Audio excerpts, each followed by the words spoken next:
योगेश गलांडेवर खंडणीचा गुन्हा. पप्पू उर्फ योगेश गलांडे अडचणीत, खंडणी प्रकरणी एफआयआर. अहिल्यानगर एमआयडीसीतील लाखोंची खंडणी प्रकरणाने राजकीय वर्तुळासह औद्योगिक क्षेत्रात खळबळ उडवली आहे.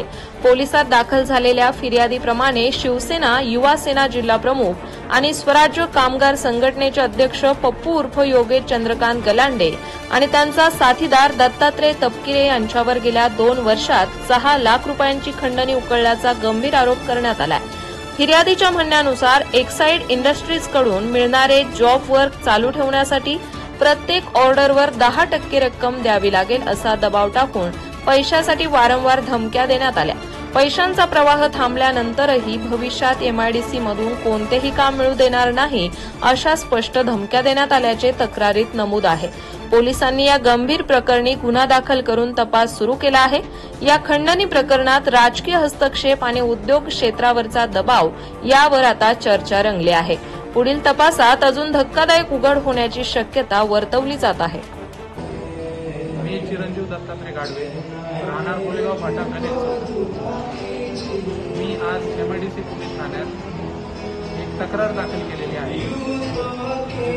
युवा सेनेचा जिल्हा प्रमुख व स्वराज्य कामगार संघटनेचा अध्यक्ष योगेश गलांडे व दत्ता तपकिरे यांच्या विरोधात मी तक्रार केलेली आहे.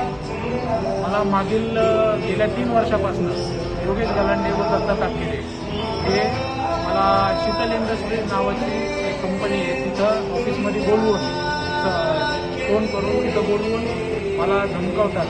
मी ज्या नामांकित कंपनीत काम करतो तिथं मी कॉन्ट्रॅक्टर आहे, तिथं माझ्या प्रत्येक वर्क ऑर्डर आणि परचेस ऑर्डरच्या मागे आम्हाला 10% देण्यात यावे, नाहीतर आम्ही तुला तिथे काम करून देणार नाही अशी धमकी देतात.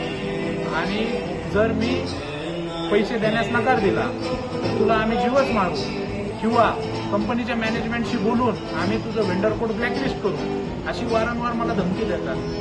तर त्या संदर्भात मी आज एमआयडीसी पोलीस ठाण्यात तक्रार नोंदवली आहे. तर माझा पोलीस प्रशासनावर विश्वास आहे की ते कठोर कारवाई करतील या गुंड प्रवृत्तीच्या लोकांवर. योगेश गलांडे व दत्ता तपकिरे हे गुंड प्रवृत्तीचे लोक आहेत, यांना कठोर शिक्षा व्हावी अशी माझी नम्र विनंती आहे. व कंपनीच्या माझी जी नामांकित कंपनी जिथं मी कॉन्ट्रॅक्टर आहे तिथं त्या कंपनीच्या मॅनेजमेंटला माझी नम्र विनंती आहे, योगेश गलांडे व दत्ता तपकिरे हे गुंड प्रवृत्तीचे लोक आहेत. हे मलाच नाही तर इतरही व्हेंडर लोकांना धमकावतात व 10%ची खंडणीची मागणी करतात. तर तुम्हीही त्यांच्या कुठल्याही भूलथापाला न येता त्यांच्यावर कठोर कारवाई करावी अशी माझी नम्र विनंती आहे.